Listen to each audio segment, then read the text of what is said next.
थांखिया बेनो जिहेतु जों नुबोगासिनो गोबाव समनिफ्रायनो बिपिएफनि जायफोर दैदेनगिरिफोर बिसोर बुंगासिनो बिपिएफआव हाबनाय लोगो लोगो स्करपिअ मोनो गारि मोनो बलेर' मोनो दा बिसोरनि थांखिया समाज सिबिनाय रायजो सिबिनाय समाजनि खामानि नङा थ' बिसोरनि बेबायदि खामानिखौ नुनानै दिनै आं इउपिपिएलआव गावनि गोसो जानानै दिनै जयनिं जाफैबाय आरो इउपिपिएलआव हाबनानै आंनि थांखिया बेनो समाजनि खामानि मावनाय रायजोनि मोजां खामानि मावनाय बेफोर थांखि लानानै दिनै आङो इउपिपिएलआव गावनि गोसोजोंनो हाबफैबाय। नोंथाङा दानि एसे फंनैसो खोथा बुंबाय बिपिएफनि माखासे आदर्शखौ मोजां मोनाखैब्ला बै बिपिएफ लाइमोननि दैदेनखौ मोजां मोनाखै मानि थाखाय मोजां मोनाखै? बिथांमोननि दैदेनगिरि माखासे दैदेनगिरिफ्रा जायफोरनाखि एसे बिसिनि दुगागिरि देखायनायखौ गावसोर देरहानाय लोगो लोगो मास मोनबायानो जायाखै बिनि लोगो लोगो गावसोर गारि लानानै देखायनाय गावसोरना दाख्लैसो बिक्रम दैमारिया मोनसे मिडियाआव बुंदों बिपिएफआव हाबनाय लोगो लोगो गावसोरना स्करपिअ बलेर' बेबो मोनजोब्बाय होननानै दा जायफोर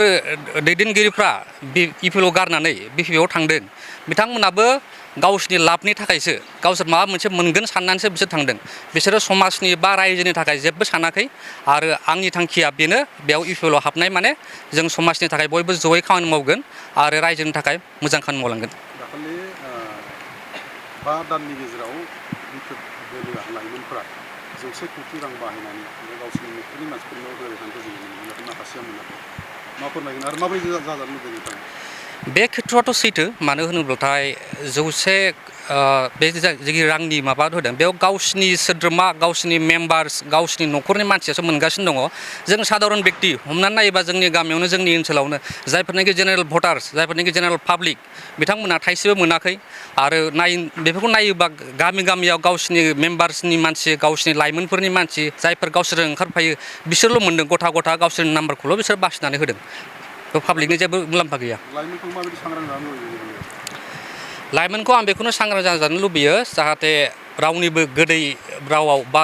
बिदि गोजावनो नाङा मानो होनोब्लाथाय बयहाबो दा साननो हानाय केपासिटि दंसै बयहाबो गावबा गाव बुजिनो हानाय मोनसे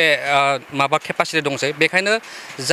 जायजों मेजोंनो खोथा जाय बे गोदै गोदै राव गोदै गोदै फुस्लिटाव जाहाथे गोजावा जेबो गोनो गोथो जानाङा मानो होनोब्लाथाय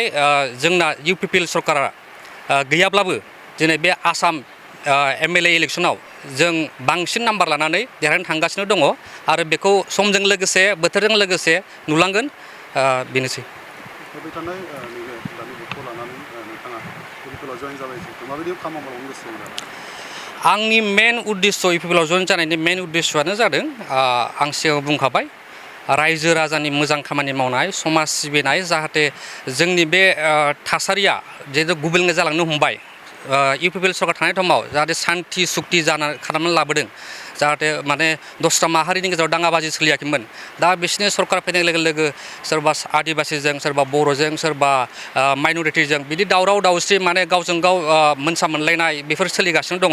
थ' जोंनि बे इउपिपिएल सरकार फैफिनोब्ला नेक्स्ट टाइमाव थ' जोंनि बे फार्स्ट जोंनि माबायानो जाहाथे जों